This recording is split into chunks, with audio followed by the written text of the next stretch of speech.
Mən Əliyeva Nəzakət, oğlum Əliyev Ömərin anasıyam. Oğlum 3-cü sinifdə oxuyur, 9 yaşı var. Bura gəlmək səbəbim də odur ki, davranış pozuntusu var, yaddaş zəifliyi var.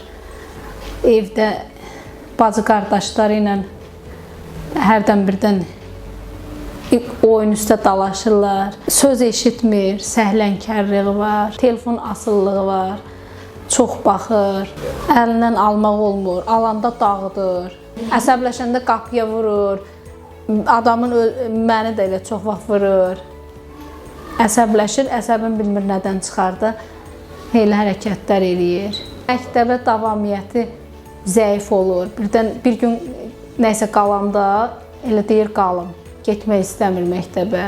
Müəllimləri deyir, oxumaqda biraz problem olur. İstəsə yaxşı oxuyar, oxumaq istəmir. Yazma, elə olur ki, yazmır, oxumur. Amma istəsə yaxşı oxuya bilir. Səhlənkərdir, o bir sözlə səhlənkar uşaqdır. Çöldə heç kimlə dalaşmır, ancaq nə edir evdəkilərləndir. Ən çox da aqressiyası mənlə də elə bil.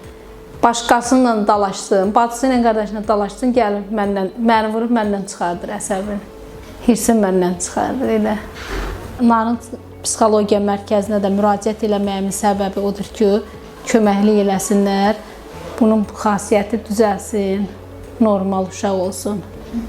Adın nədir? Ömür. Neçə yaşın var? 8. Neçənci sinifdə oxuyursan? Niyə əsəbləşirsən? Qardaşlarımla bacım bir yana. Bacımın söz falan, pis sözlər. Ona görə əsəbləşib vururam. Yumruqla vururam. Gəlib sataşır. Adam döyəndə. Bir adam vuranda əsəbləşəndə əsəbim soyuyur.